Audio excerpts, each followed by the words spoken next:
بسم الله الرحمن الرحيم الحمد لله الذي بنعمته تتم الصالحات الحمد لله الذي هدانا لهذا وما كنا لنهتدي لولا أن هدانا الله وأفضل الصلاة وأتم التسليم على سيدنا محمد وعلى آله وصحبه أجمعين السلام عليكم ورحمة الله. Dieu dit dans le Saint-Coran فَقْصُصِ الْقَصَصَ لَعَلَّهُمْ يَتَفَكَّرُونَ. Et dans un autre verset, il dit وَذَكِّرْهُمْ بِأَيَّامِ اللَّهِ. Ces deux versets ont pour objectif de mettre en évidence une matière importante qu'ils appellent l'histoire. Ainsi Dieu dit à son messager sallallahu alayhi wa sallam de raconter aux gens des histoires, l'histoire des prophètes, l'histoire des peuples qui ont précédé la communauté musulmane. D'ailleurs, c'est ce que le Coran fait, puisque vous savez tous qu'un tiers du Coran est fait d'histoire. C'est Ramadan, les nuits du Ramadan se passent en prière, les prières de Tarawih. Les imams sont censés réciter le Coran en entier du début à la fin. Si vous êtes attentif à la récitation, vous allez remarquer que dans le Coran, il y a l'histoire d'un peuple, l'histoire de deux personnes qui reviennent sans arrêt.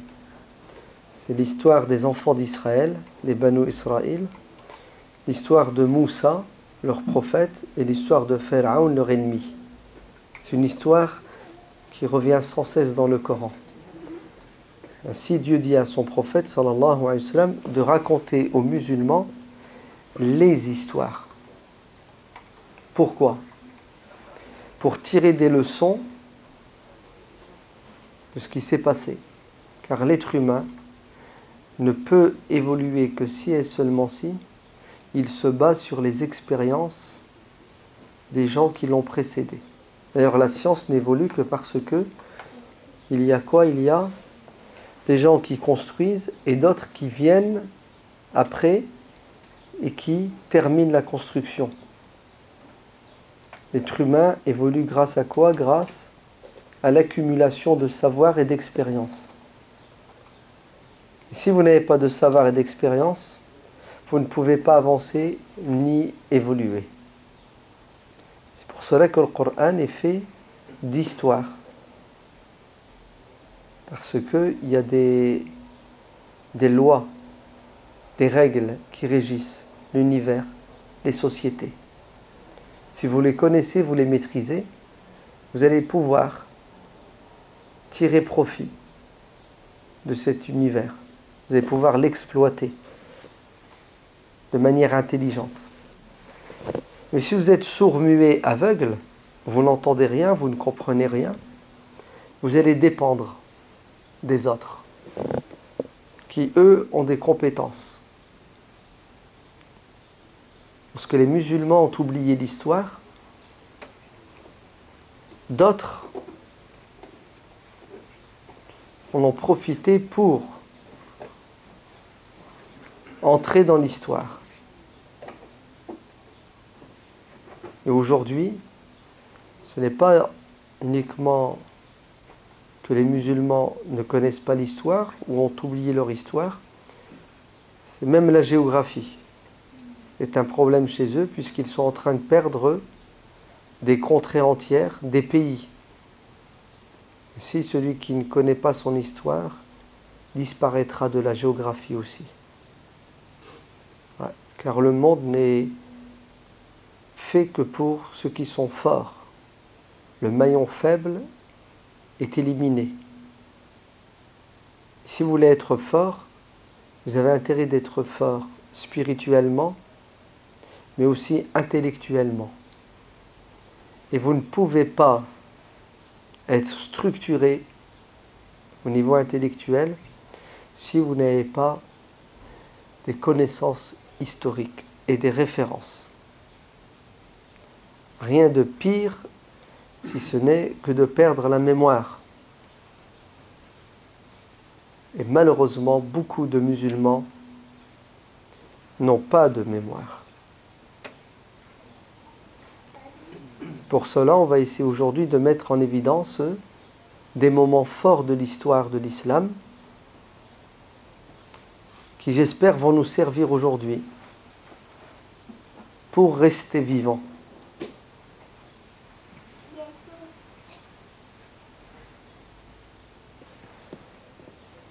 Vous avez sans doute la semaine dernière entendu les imams nous rappeler la bataille de Badr, n'est-ce pas, qui a eu lieu pendant le mois de Ramadan.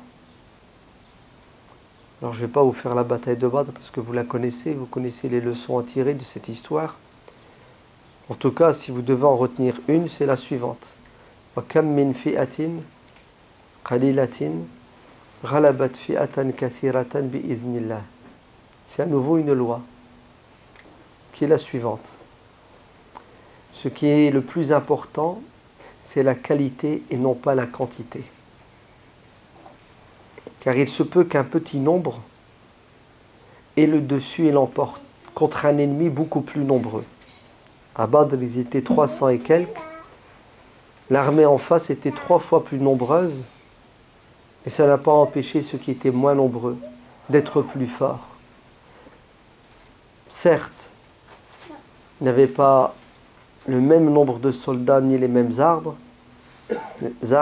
mais en tout cas, ils étaient forts spirituellement, ils étaient soudés, et puis ils étaient dans la justice, alors que les autres faisaient partie du camp de l'injustice. Ainsi Dieu nous dit, ne vous faites pas avoir par le nombre. Le hadith de Thawban confirme cette vérité coranique. Il viendra un temps où les musulmans seront très nombreux, mais ils seront dominés. Les compagnons choqués ont dit, prophète, comment nombreux peut-on se laisser dominer? Normalement, si on est nombreux, on va se défendre contre l'ennemi. Et le prophète de rappeler cette vérité, vous serez nombreux, mais vous n'aurez pas de force. Vous serez comme l'écume de la mer. C'est-à-dire, vous n'êtes pas ancré, vous n'avez pas de base solide. Pourquoi donc prophète? Est-ce qu'on sera si nombreux et si faible? On dirait que le nombre fait la force, mais pas toujours. Le prophète dira parce que vous serez faible psychologiquement, spirituellement. Même si en apparence vous êtes fort parce que vous avez le nombre, mais sachez que la force qui fait la victoire, c'est la force intellectuelle, la force spirituelle. Et la matière vient se greffer sur ces deux forces. Vous serez nombreux, dit-il, mais vous ne serez pas forts parce que vous serez atteints de maladies mortelles. Vous allez devenir des matérialistes qui préféraient la vie d'ici-bas et qui ne voyaient pas plus loin que le bout de votre nez. Vous allez oublier l'au-delà, donc vous allez oublier vos idéaux. Et qu'est-ce qui va vous arriver? Vous allez être dominé et écrasé et vous allez perdre la vie d'ici-bas et celle de l'au-delà. Sur terre, vous allez tout perdre car vous serez des esclaves, dominés, peut-être même vous allez être éliminés. Et dans l'au-delà, vous irez en enfer parce que vous aurez désobéi à Dieu qui vous a dit de vivre dignement, de ne jamais vous laisser dominer. Voilà, c'est une vérité. Badr est là pour nous dire attention, c'est la qualité qui doit être pour nous la chose la plus importante. Alors ça donne quoi aujourd'hui? C'est vrai que les mosquées sont remplies. Ça déborde même, n'est-ce pas? Et comment se fait-il qu'il y a autant de musulmans pratiquants, fervents, et ceux qui jeûnent et qui ne fréquentent pas les mosquées sont la majorité, ils sont beaucoup plus nombreux. Et ce sont aussi des musulmans pratiquants et fervents. Comment se fait-il que nous sommes les seuls capable de réunir tous les jours autant de monde dans des endroits bien définis, les mosquées. Regardez la prière de l'Asr. Et vous allez voir ce soir à la prière de l'Aïcha. On sera 200, 300, 400. Il y a des mosquées, l'Aïcha plus Tarawih, vous savez il y a combien de personnes? 5000, 6000, 8000 personnes dans certaines mosquées. Vous rajoutez le Jumu'ah, c'est impressionnant. Et ce qui est magnifique, c'est tous les jours. Tous les jours, à 11h, à minuit, à 1h du matin, vous avez 2, 3, 4, 5 000 mosquées. 1000 personnes dans une mosquée, dans un lieu. Tous les jours, pendant tout le mois de Ramadan. Et après le mois de Ramadan, ça continue, on est moins nombreux, mais c'est quand même important quand même. À 10h du soir, à l'heure du Maghrib, vous avez 100, 200, 300 personnes. Le Jumu'ah, n'en parlons pas. Il n'y a aucun parti politique qui est capable de rassembler ses militants. Tous les jours. Ça existe? Il n'y a aucun chanteur, il a beau être une star, qui est capable de réunir ses fans tous les jours. S'il leur fait un concert tous les jours, il les réunit, Wallah, ils ne viennent plus. À un moment donné, ils karho, comme on dit. Alors dites-moi, vous ne trouvez pas que notre religion elle est magnifique, elle est extraordinaire, puisqu'elle a fait de vous des pratiquants particuliers. Personne n'est capable de réunir en permanence autant de gens et il n'y a personne qui est capable de réunir autant de personnes et de leur faire un discours qui dure une demi-heure sans que personne ne bouge ni parle. Vous avez déjà assisté al Jumu'ah, non? Tous les vendredis, vous la faites. Quel que soit le nombre, ça va de 200 au minimum à 5000, vous êtes tous assis en rang, en silence, et personne ne bouge, personne ne parle, et l'imam vous fait un discours qui dure 10 minutes, une demi-heure, même une heure, vous ne bougez pas. Vous êtes attentif. Bon, dans le Ramadan, un peu moins puisqu'on dort, on est fatigué. C'est normal. Mais de manière générale, on est un public exceptionnel. Très bien, expliquez-moi alors, comment se fait-il que nous avons tous ces avantages, toutes ces qualités, et malgré cela, on ne pèse rien. On est comme l'écume de la mer. Vous savez, la mousse qui est au-dessus de la mer, qui se fait emporter par les courants marins. On ne tient pas en place, on n'est pas fort, on n'est pas enraciné, on n'est pas puissant. On a le nombre, mais malheureusement, c'est devenu notre faiblesse.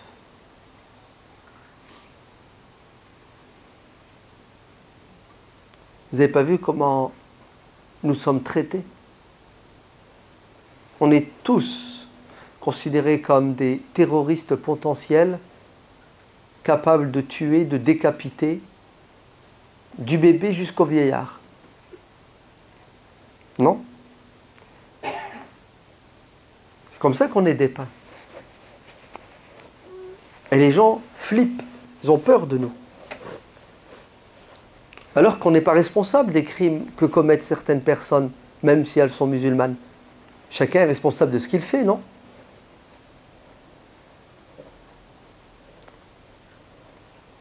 Ce qui est bizarre, c'est que même certains politiques osent nous vomir dessus, nous cracher au visage, alors qu'on est si nombreux.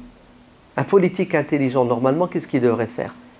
Il devrait tenir compte du nombre, parce que le nombre, il est décisif le jour d'une élection.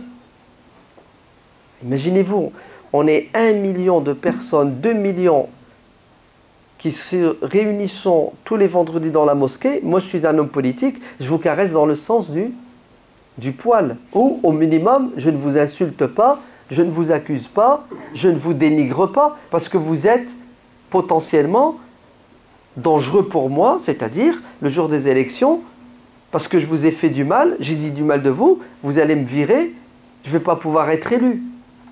Ben regardez, certains politiques, ce n'est pas qu'ils nous crachent dessus, c'est qu'ils nous utilisent pour gagner des élections en nous sacrifiant sur l'autel de la diffamation. Ils nous traitent de tout et ils disent que l'islam est dangereux, les musulmans sont dangereux, et grâce à ça, il se fait des voix. C'est-à-dire, notre nombre se retourne contre nous. Allez, ils prennent des photos de musulmans qui prient dans la rue parce qu'il n'y a pas de place dans la mosquée. Oui ou non? Il y a des mosquées qui sont blindées, les gens débordent et ils prient dehors. Vous vous souvenez là? Ils ont appelé ça les prières les prières de rue. C'est-à-dire, on est tellement nombreux qu'on déborde, on dégouline. Ils prennent les photos et disent, regardez, l'islam est dangereux, les musulmans sont dangereux, il faut interdire, il faut interdire, il faut interdire. C'est-à-dire, notre nombre n'est plus un avantage, mais un problème, un inconvénient. Chez qui? Chez ceux qui veulent devenir forts, gagner. Il utilise notre nombre, pourquoi? Pour atteindre son objectif. Et pourtant, on a tous écouté l'imam réciter au début du Ramadan la sourate La Vache qui raconte l'histoire de Min Qawmi Moussa. C'est ça? L'histoire de ces gens qui sont venus se plaindre. إِذْ قَالُوا لِنَبِيٍّ لَهُمْ إِبْعَثْ لَنَا مَلِكًا. Ils sont venus pleurer sur leur sort en disant, s'il te plaît, prophète, aide-nous en désignant parmi nous un chef pour nous unir et répondre à l'agression de notre ennemi qui nous prend nos femmes, qui nous prend nos enfants, qui nous prend nos biens. On en a marre d'être des esclaves. On en a marre de ce traitement. Vous savez ce que le prophète leur a dit? Il a dit, je crains que le jour J, où il faudra que vous bougiez pour vous faire respecter, vous vous sauviez.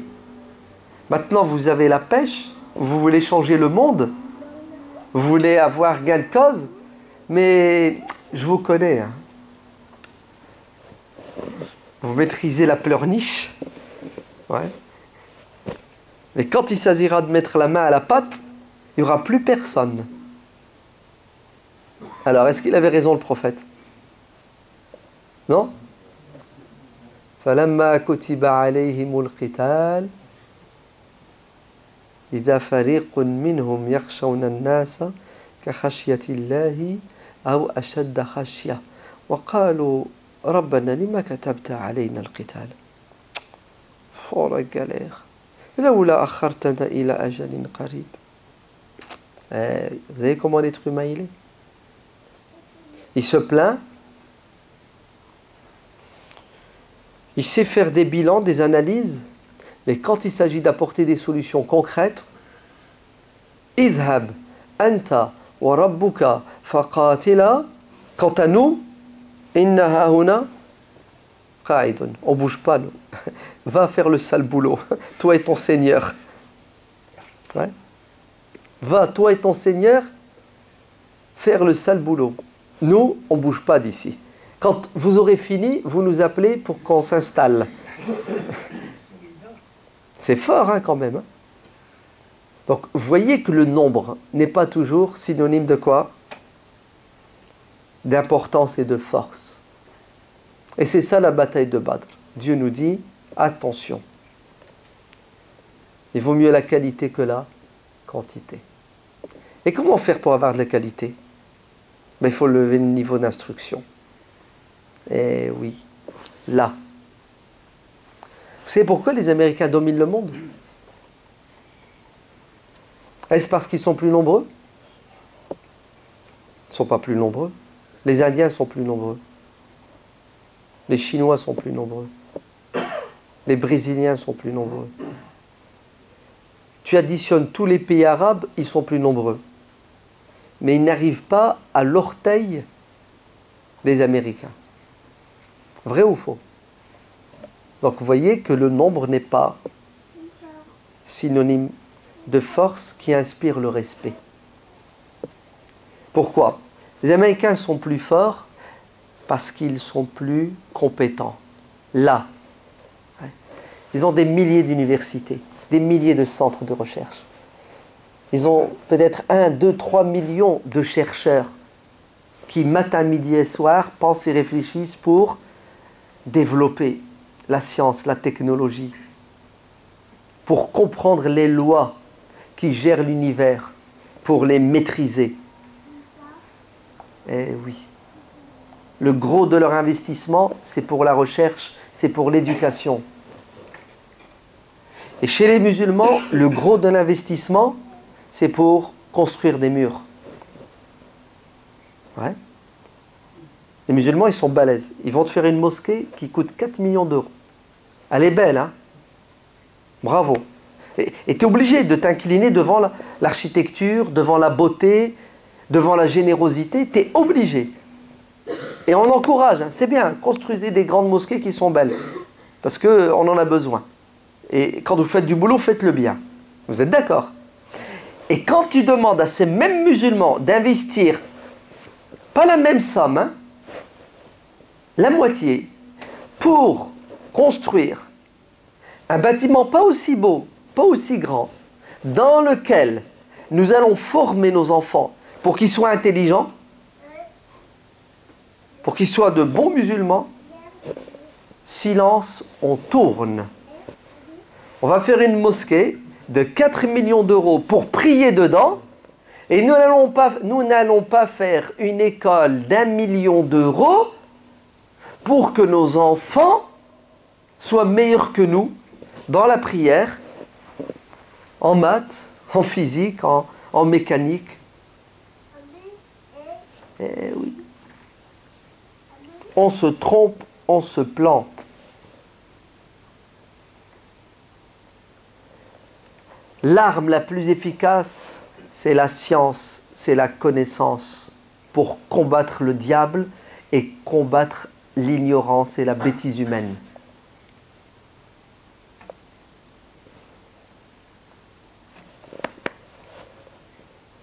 Preuve, l'histoire. Il faut connaître l'histoire pour comprendre ce qui se passe aujourd'hui et ce qui va se passer demain. Le 25 du mois de Ramadan, c'est jeudi prochain, le 25e jour du Ramadan. Oui ou non? Tu sais pas? Tu les comptes pas? Non? C'est pas grave, ils vont passer, ils vont passer. Le 25... Le 1er juillet, jeudi 1er juillet. Le 25 du mois de Ramadan de l'année 658 de l'ère musulmane. Il va se passer quelque chose d'exceptionnel.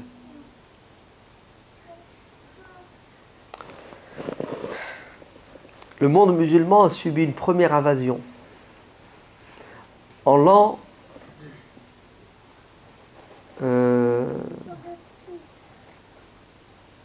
1000.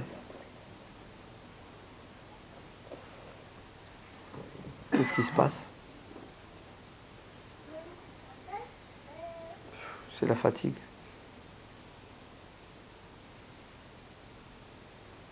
Agib.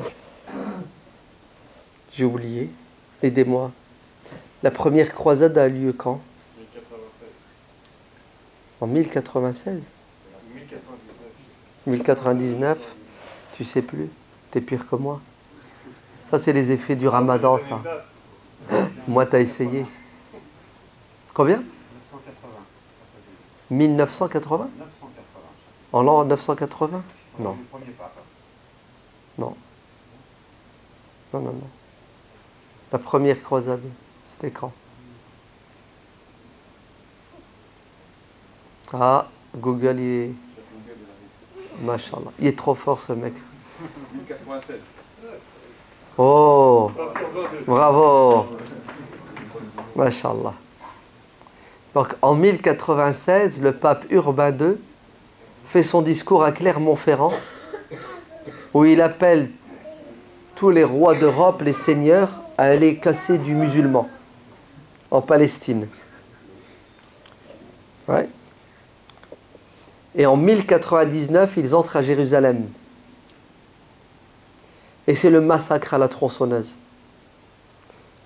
La Palestine d'aujourd'hui, le Liban, la Syrie, une partie de l'Irak, tout ça est colonisé par les forces croisées.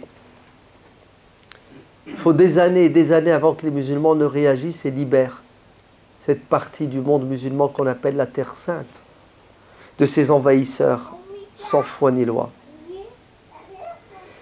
Mais l'invasion la pire que va connaître le monde musulman, ce n'est pas celle des croisés.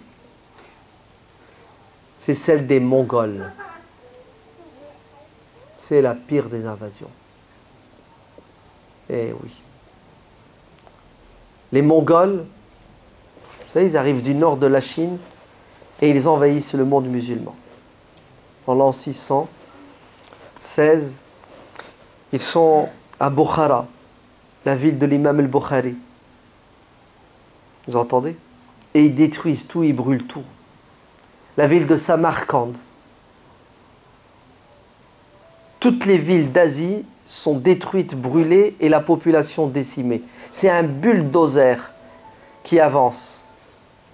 Tous les stans, vous savez l'actuel Ouzbékistan, Kyrgyzstan, Afghanistan, Pakistan, tous les stans possibles et inimaginables sont soumis, colonisés par les Mongols. Gengis Khan. Et ils avancent. Et les musulmans, nombreux, beaucoup plus nombreux que les Mongols, hein, au lieu de s'unir et de se défendre pour rester en vie, vous savez ce qu'ils font? Ben, chacun est préoccupé par ses soucis et ses problèmes. Ainsi, Mohammed ibn Khawarizm Shah se retrouve seul à essayer d'arrêter le tsunami mongol. Mais il n'y arrive pas. Et il fuit. Et les Mongols le poursuivent. Et après avoir colonisé, détruit l'Asie, ils arrivent en Iran. Ils se rapprochent de l'Irak, la capitale du monde musulman, la capitale de l'Empire abbasside. Et le calife, l'empereur, celui qui est censé protéger le monde musulman, ben il dort. C'est le ramadan. Hein?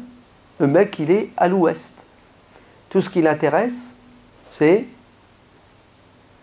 Alors, s'il avait la télé, il regarderait le foot. Hein. Et comme il n'y a pas la télé, vous savez qu'est-ce qu'il regarde?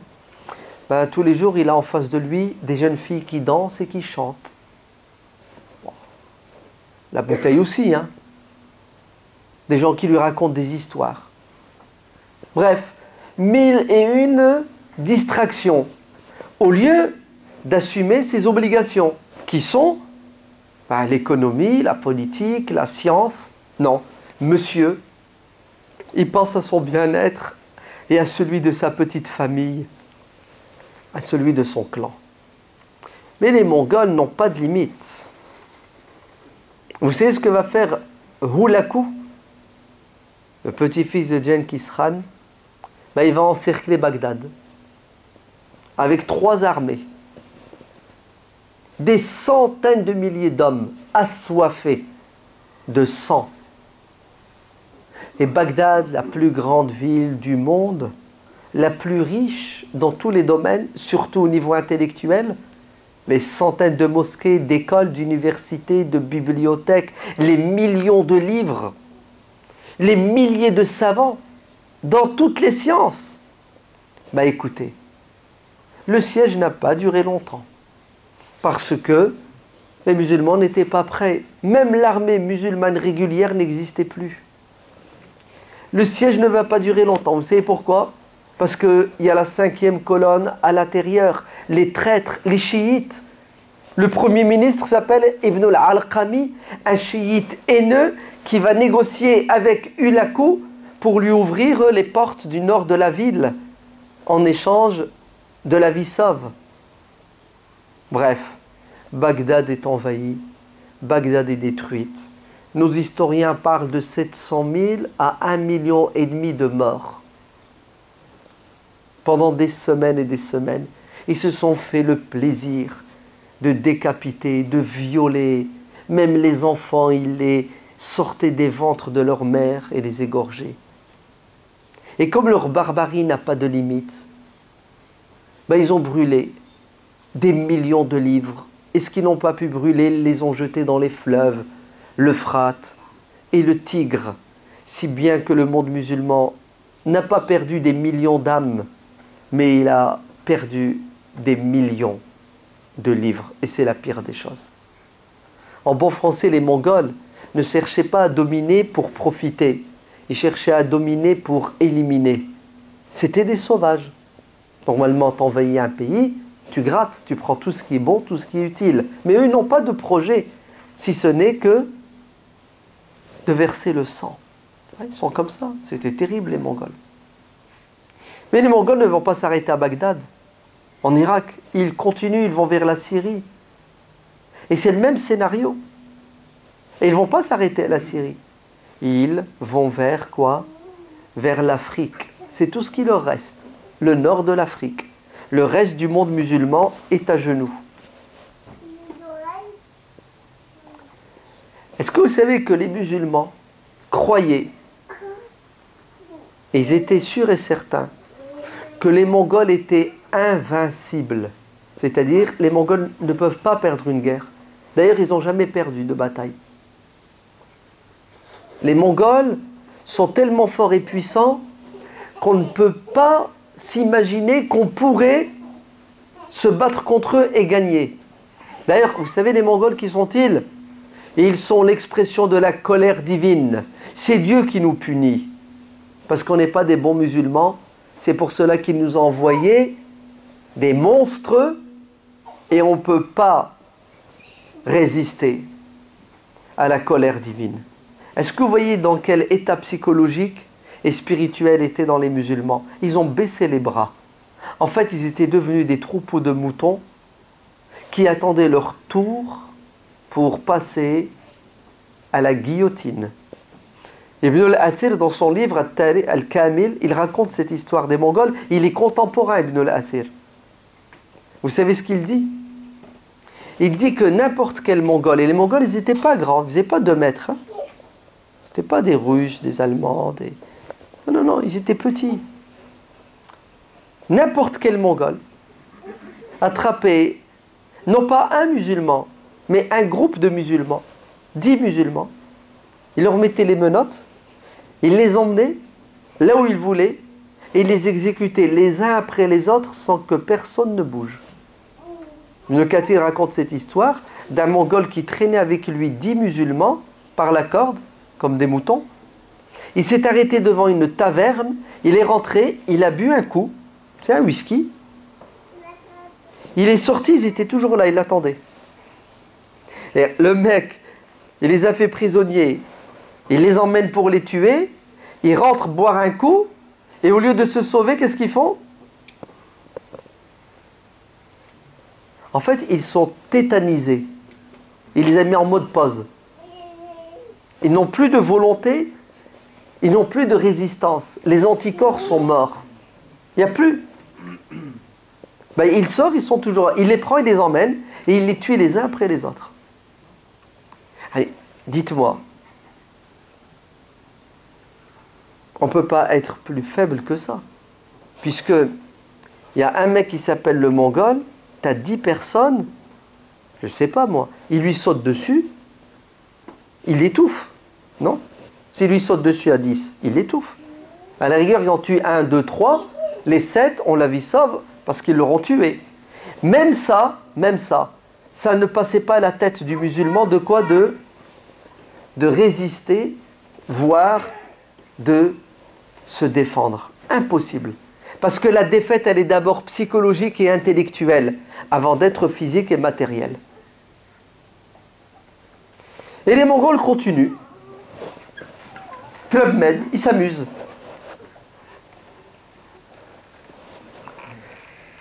Jusqu'au jour où des gens décident de quoi? de changer le cours de l'histoire. Ces gens qui décident, ce sont les Mamelouks, el-Mamalik. Qu'est-ce que ça veut dire Mamelouk? Ça veut dire esclave. Des anciens esclaves en Égypte qui avaient été recrutés dans l'armée, qui vont prendre du pouvoir jusqu'à détrôner les Ayyoubides, les descendants de Salah ad-Din Ayyoubi, et diriger l'Égypte. Et à cette époque, à leur tête, un ancien esclave qui vient d'où? Ben en fait, il vient d'Asie. C'était un enfant qui a perdu ses Mongols, qui a perdu ses parents, car les Mongols les ont tués. Et lui, en tant que gosse, avec sa sœur, il a été vendu dans un marché comme on vend des chèvres et des moutons.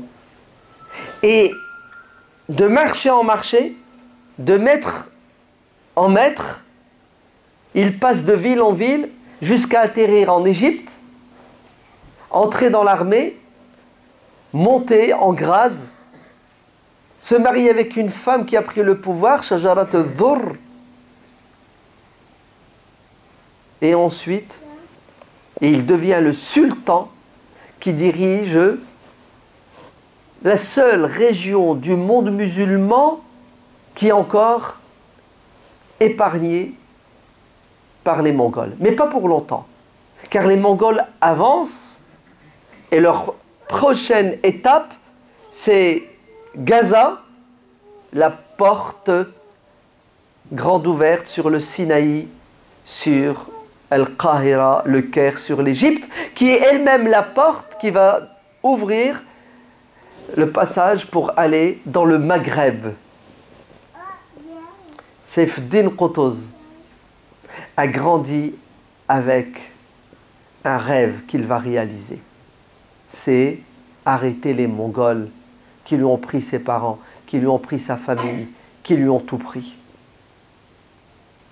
Et Saif-Din Qutuz, en même pas l'espace d'un an, il va réussir à réveiller les consciences des musulmans d'Égypte.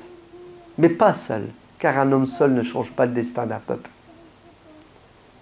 Il a réussi ce qu'il a réussi parce qu'il avait la volonté, il avait les compétences, et il était sincère, il était déterminé. Mais il a réussi parce qu'il avait autour de lui des gens aussi sincères et honnêtes, et notamment des savants musulmans.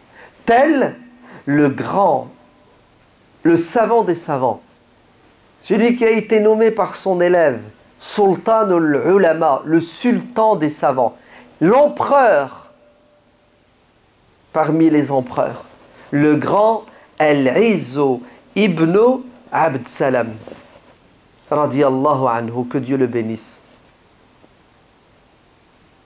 Vous savez qui est, c'est Al-Izzu ibn Salam? C'est un fou. C'est un fou. Il a fait des trucs de ouf. Vous voulez la preuve? Elle est toute simple. Les Mamelouks qui dirigent, ce sont des esclaves. Et ils ont pris le pouvoir. L'armée égyptienne est faite d'esclaves. Ce sont devenus des généraux, ce sont devenus des hommes puissants, ce sont devenus des gens riches. Mais il n'y a pas quelqu'un, un maître au-dessus d'eux. Ce sont eux les maîtres du monde. Mais à l'origine, ce sont des esclaves. Vous savez qu'est-ce que va faire Al-Izz ibn Abd Salam? Il est fou.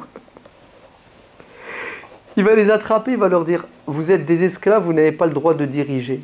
Un esclave ne peut pas être sultan, ne peut pas gouverner. Parce que vous n'êtes pas libre. Pour diriger, il faut être libre.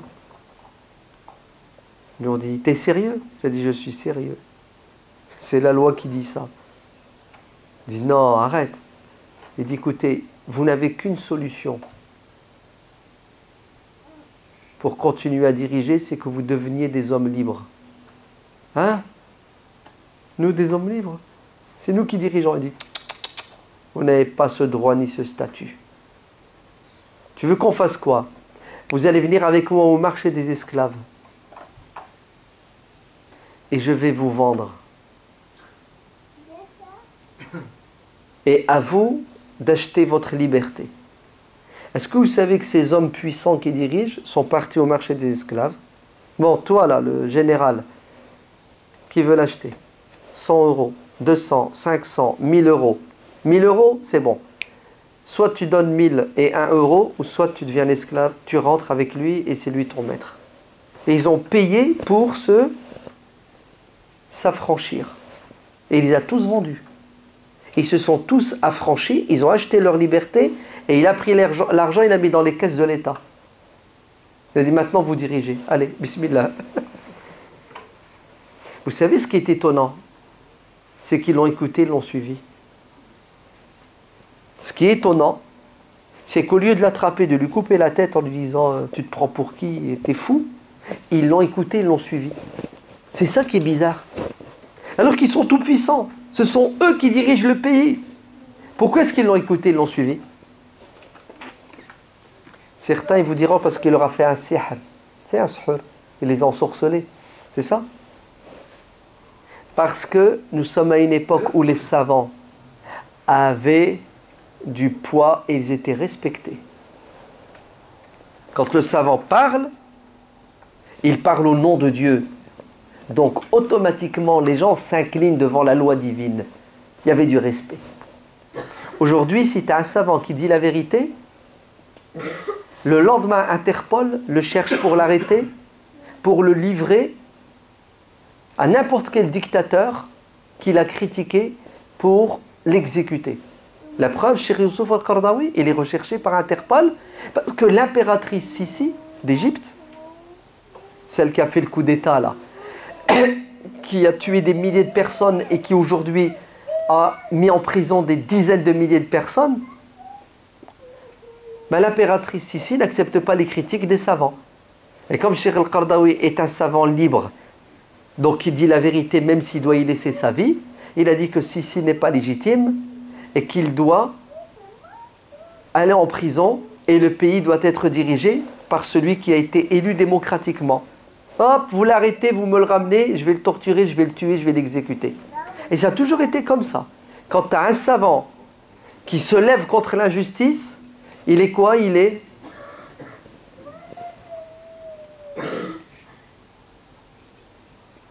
Est-ce que vous avez entendu parler d'un savant qui s'appelle Mohammed al-Tahir ibn Ashur? Al-Tahir ibn Ashur. Non? Ahsant. C'est le plus grand savant tunisien du XXe siècle. Une lumière. Il a un tafsir du Coran qui est une référence. Adwa al-Bayan. C'est un spécialiste d'une science qui s'appelle Ilm al-Maqasid, les objectifs de la religion. En fait, c'est un savant dans le droit constitutionnel islamique.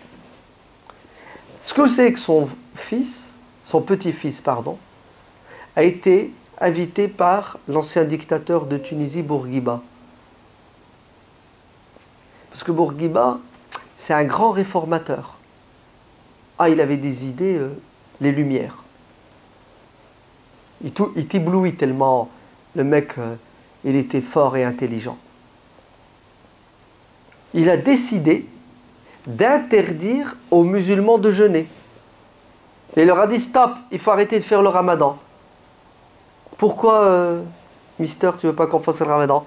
Parce que c'est pas bon pour l'économie. Ceux qui font le ramadan travaillent moins, ils ne sont pas rentables. Donc, le ramadan haram pour tous ceux qui bossent. Parce que, d'après les statistiques, les études, il y a une baisse de production pendant le ramadan. Pour faire passer la pilule,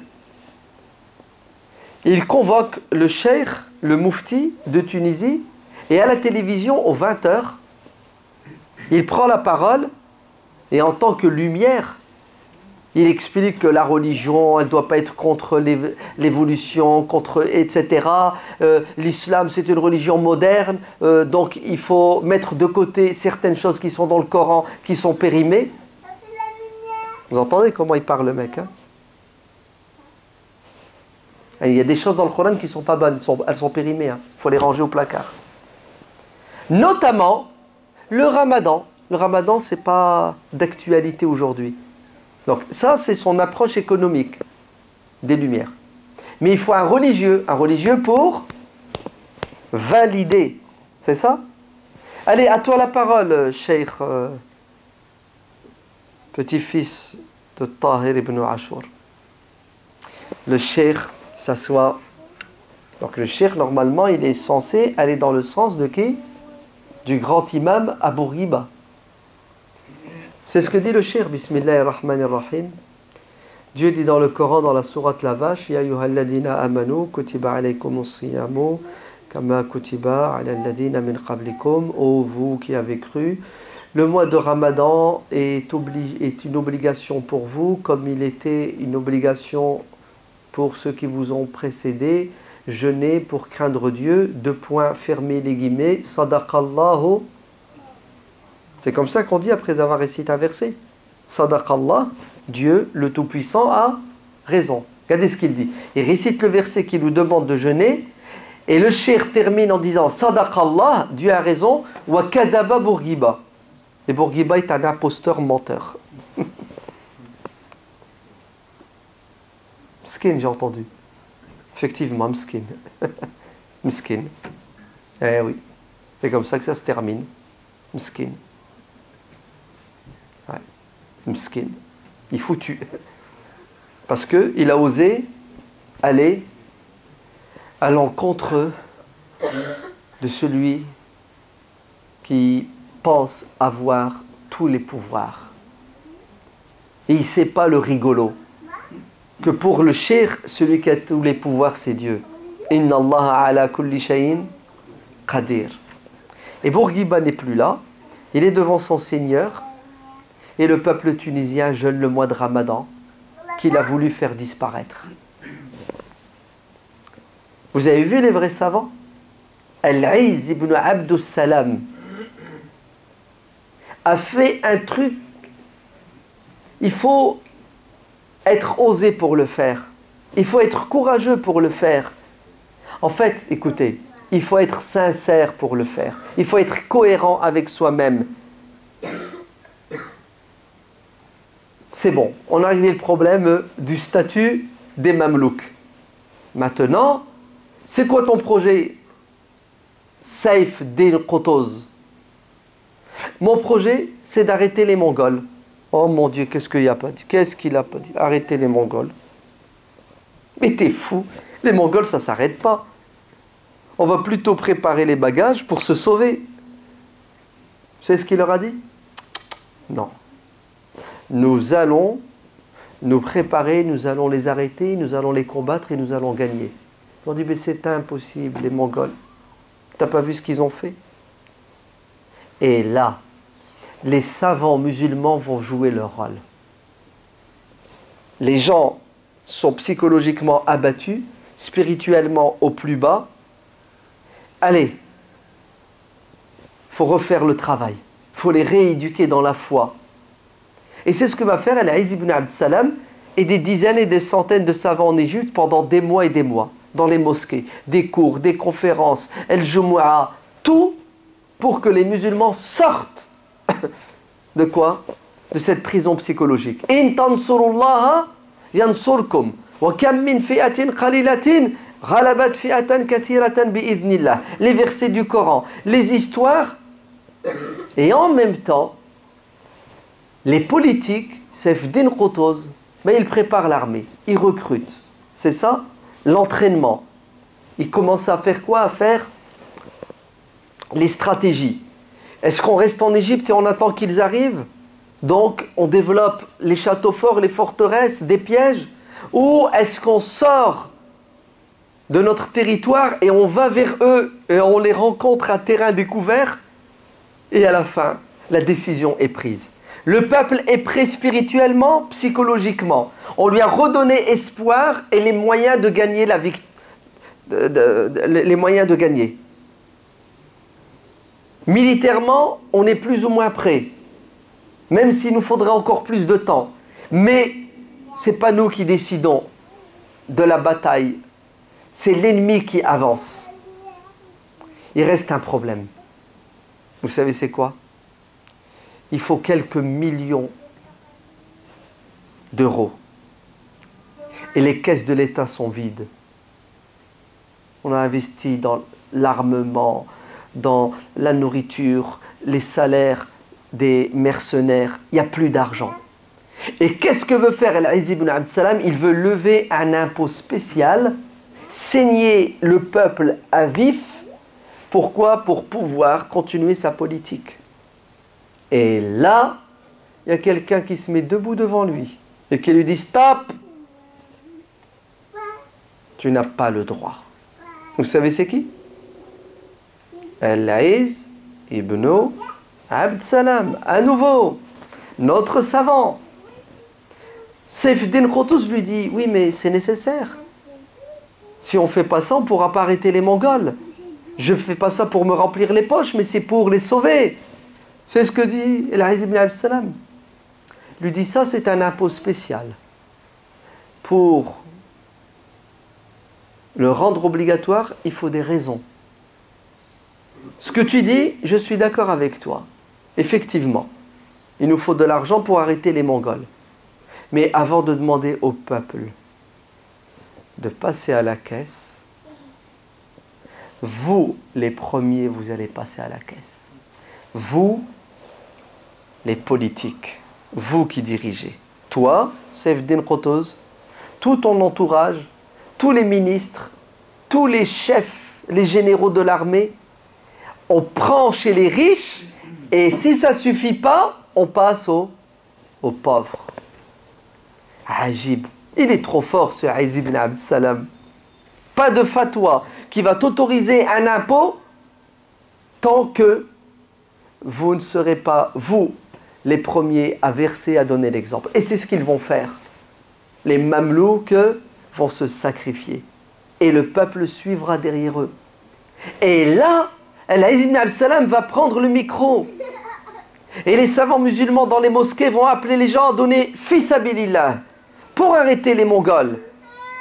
Donnez de la nourriture, donnez des armes, donnez des montures, donnez vos enfants, tout ce que vous avez, l'effort de guerre est nécessaire. Et après une khutbah que Al-Izz ibn Abd Salam a fait, il y a une femme qui vient le voir. Vous savez ce qu'elle lui a dit? Elle a dit, je t'ai écouté, je t'ai entendu, je t'ai compris. Mais j'ai rien à te donner, si ce n'est ceci. C'est ce qu'elle lui a donné. Sa tresse de cheveux. Elle a pris des ciseaux, elle a coupé sa tresse. Elle lui a dit, tiens, c'est tout ce que j'ai qui pourrait être utile. Vous en faites une corde pour attacher un cheval. En fait, c'est symbolique. Oui. Quand chaque musulman décide de s'impliquer et de s'investir pour protéger et sauver la communauté, Dieu intervient. Mais si chacun est égoïste, reste dans son coin, et il n'y a personne, sauf 2, 3, toujours les mêmes, qui se sacrifient et les autres les regardent, c'est tout à fait normal que le tsunami nous emporte tous. وَاتَّقُوا فِتْنَةً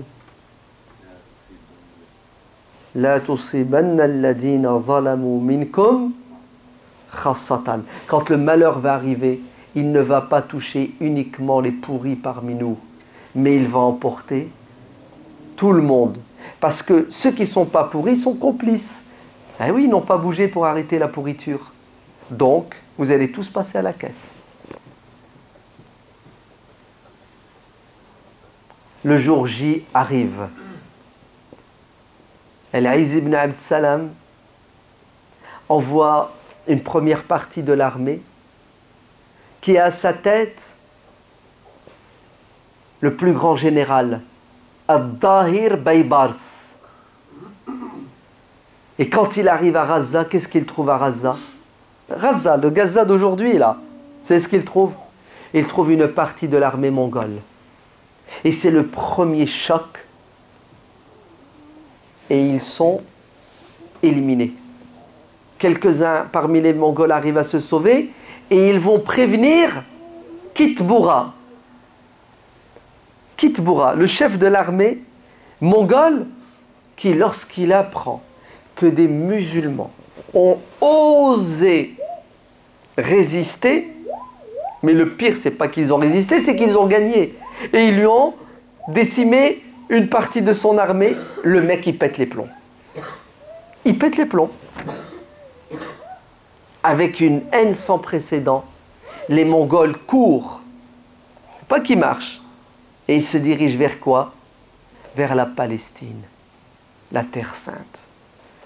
Saifeddin Qutuz arrive avec son armée de Dahir Baybars, et ils vont se rencontrer dans un endroit qui s'appelle Aïn Jalout, le puits de Goliath.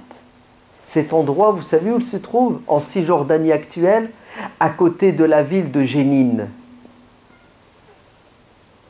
Et le vendredi 25 du mois de Ramadan, au moment de la prière de l'Jumu'ah, c'est le face-à-face entre Saifeddin Qutuz et son armée, dans laquelle il y a les savants musulmans, Al-Izz ibn Abd Salam, Kitboura, qui a dans son armée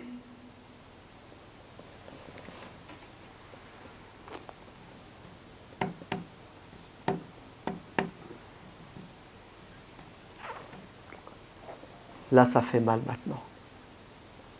Vous savez, il a qui dans son armée? Il a dans son armée des musulmans. Des musulmans qui sont des descendants de Salah ad-Din al-Ayyubi. Les arrière petits-enfants de Salah ad-Din al-Ayyubi qui sont devenus des petits rois de région, écoutez bien, vont s'allier avec les Mongols. Ils sont venus avec des milliers de soldats pour tuer leurs frères musulmans. C'est pas le comble de la trahison, c'est pas l'arnaque par excellence. Eh oui, ça a toujours été le problème de notre communauté. Les hypocrites, les matérialistes, les faibles traîtres qui vendent leur âme au diable. Ouais. Et il y en a toujours dans les mosquées. Dans toutes les mosquées, tu en as toujours un ou deux qui foutent le boxon. Ouais. Toujours. Une petite minorité qui travaille avec le diable. Ou ils sont eux-mêmes des diables. Et qu'est-ce qui va se passer? Ça va être le face-à-face. Et ça va être très dur et très difficile. Pour vous dire la vérité, ils ont failli perdre les musulmans. Ils ont tellement eu de la difficulté que Saifeddin Qutuz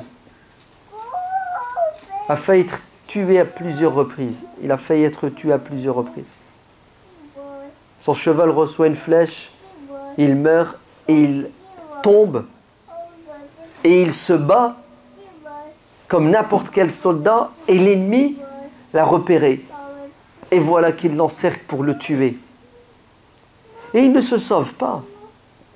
À un moment donné de la bataille, quand c'était vraiment catastrophique, c'est ce qu'il a fait, il a enlevé son casque, il a enlevé ce qui le protégeait.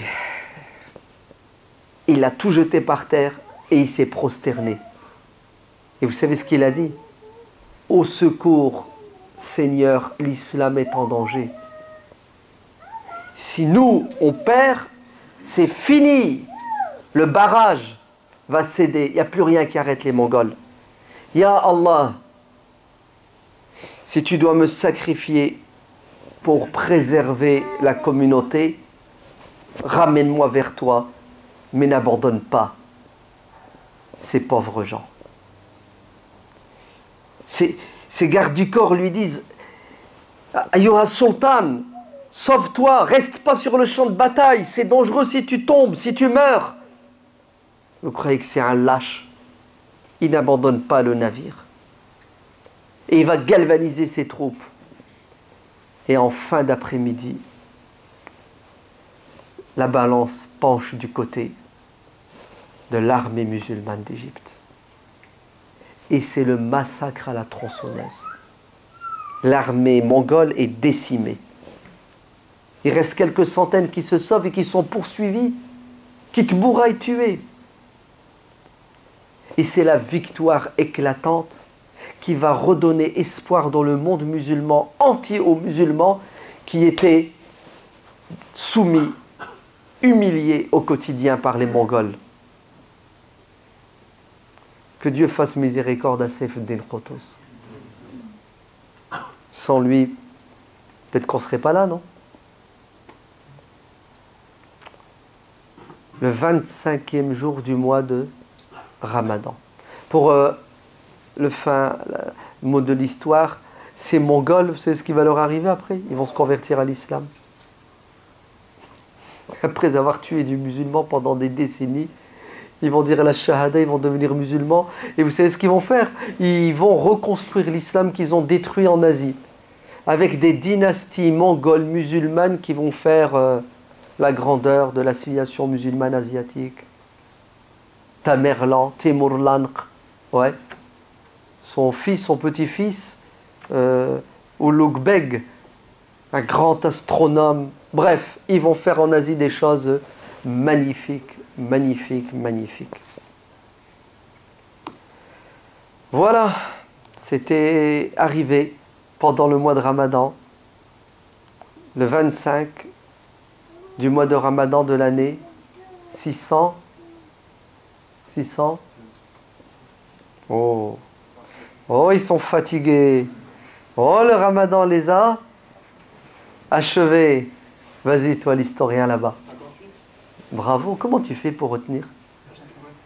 Masha'Allah. Ça veut dire que les autres n'écoutent pas? T'as pas dit ça. C'est une déduction de ma part, qui est fausse d'ailleurs.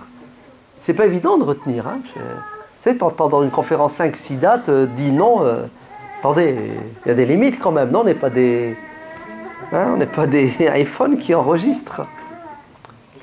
2 ans avant, en 656, Bagdad a été détruite. 2 ans après, victoire éclatante. Vous savez ce que ça veut dire tout ça? Il ne faut jamais perdre espoir. La force n'est pas dans le nombre, mais elle est dans la qualité et la détermination et la volonté de vaincre. Alors Allah ibarak fikum. On se prend des coups sans arrêt. Vous n'avez pas remarqué? Le plus récent, c'est il y a 15 jours. Les 2 gendarmes tués. Est-ce que vous avez vu à nouveau comment on nous a mis dans le collimateur? On a tiré sur l'islam et les musulmans, sur le Coran et le prophète. Si bien que les gens finissent par quoi? Par flipper et avoir peur du Coran, du prophète, de l'islam, des musulmans. Et on se prend tellement de coups médiatiques que psychologiquement on est affaibli. Si bien que beaucoup de musulmans disent « tout le monde nous déteste ». Bientôt, on va se faire tirer dessus dans la rue. Je crois que nous n'avons pas notre place en France. On voit de l'islamophobie partout. La solution, c'est de préparer nos valises et fuir, n'est-ce pas? Vous vous trompez. Ça, c'est la défaite psychologique qui va mener à la catastrophe. C'est faux. La majorité du peuple français est intelligent et ne tombe pas dans le piège de la propagande islamophobe. Ils savent très bien faire la distinction entre nos tarés ultra-minoritaires et la majorité, vous, qui êtes des gens extraordinaires. Mais, à force d'écouter certains médias, la télé, les journaux, les réseaux sociaux, vous tombez dans un délire. Vous finissez par croire que tout le monde vous déteste. En fait, vous tombez dans la même erreur que les autres. Vous faites ce qu'on appelle de l'essentialisme. Vous mettez tout le monde dans le même sac. Ouais?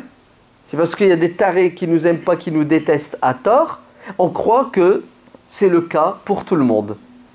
Et au final, on est en train de créer dans la société française un schisme, une fracture où il y a des communautés qui se côtoient, qui sont sous tension, parce qu'elles sont crispées, elles flippent les unes des autres, Et il faut juste une petite allumette pour que ça prenne feu. Mais, je vous annonce une bonne nouvelle. Au cas où vous ne le seriez pas, vous êtes tous des pompiers.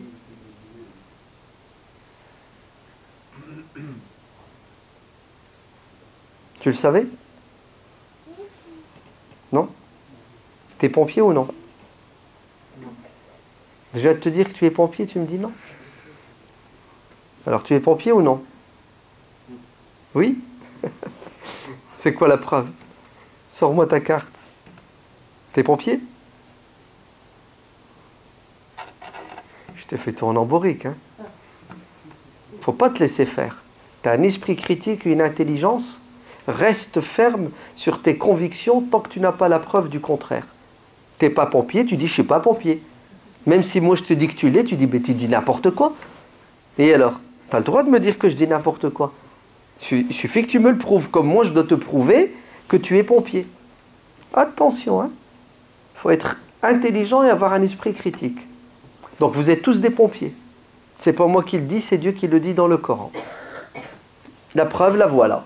Dieu dit dans le Coran, Kullama awqadu naran lil harbi atfa'aha Allah. Il y a des gens qui allument le feu de la guerre en permanence, kullama. Et vous savez ce que Dieu fait? Il éteint le feu. Comment est-ce que Dieu éteint le feu? Il envoie les anges, Jibril, Israfil, ils éteignent le feu. Vous savez comment est-ce que Dieu éteint le feu? Avec ses pompiers sur terre, les croyants, qui croient en sa religion, qui est une religion d'amour, de justice et de paix, et qui répandent la paix, la justice et l'amour. Ce sont nous les pompiers de Dieu. Même s'il y a parmi nous certains qui sont des pyromanes. On a nos tarés de pyromanes, qui ont de la haine, qui tuent et qui brûlent. Mais il y a des tarés chez les autres, qui eux aussi allument le feu, avec des émissions, avec des reportages, avec. Nous devons être des messagers de paix. Et nous devons apaiser les cœurs et les esprits. Sinon, les Mongols font mal. Voilà. Il y a plein de choses qui sont arrivées pendant le mois de Ramadan, mais je ne peux pas toutes vous les raconter. Sinon, le Ramadan prochain, on n'aura plus rien à dire. Donc, je les garde au cas où on se reverrait l'année prochaine, 2017, pour une autre histoire qui a eu lieu pendant un autre événement qui a eu lieu pendant le mois de Ramadan. À vous la parole, c'est des remarques, des critiques, des questions, des suggestions. Si vous n'avez rien à dire, ça m'arrange. Ça me permettra de me barrer. Voilà. Et de faire l'économie de ma salive, parce que j'en ai presque plus. Vu le Ramadan, les journées qui sont longues. Dur, non, vous ne trouvez pas? C'est dur. Enfin, quelqu'un qui dit ce qu'il pense. Parce que les musulmans, tu lui dis, ça va le Ramadan? Il dit, Alhamdulillah. Et le mec est dans le gaz, hein. Ouais. Le mec qui a perdu 10 kilos, alhamdulillah. Mais bien sûr que c'est dur. C'est dur à tous les niveaux. Au niveau sommeil, c'est la galère. Ouais. La bouffe, on a faim. Dieu merci, heureusement que certains ont des réserves. Ok. Donc le corps puise dans les graisses. La soif, il n'y a pas de solution. Donc c'est dur, mon frère. Oui, c'est dur. Que voulez-vous? Le paradis n'est pas gratuit. Hein.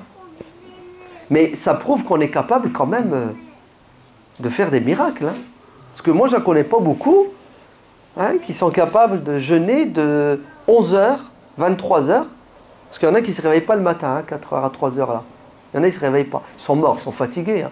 Même quand ils se réveillent, ils n'ont pas d'appétit. Ce qui est logique et normal. On ne bouffe pas 3 heures hein, si on est normalement constitué. Il faut être musulman pour manger à 3 heures du matin. Donc, il y en a, ils ne se réveillent pas. Le seul moment où ils ont mangé, c'est à 23h. De 22h à 23h. Donc, ils jeûnent en vérité pendant 23 heures. 23 heures. Et le mec est encore debout. Bon, de temps en temps, il titube. Mais c'est fort quand même. Hein. Vous êtes d'accord que la foi déplace les montagnes. Et quand on veut, on peut. J'espère qu'on va garder cette rage de vaincre et de vivre cette foi et cette patience après le Ramadan.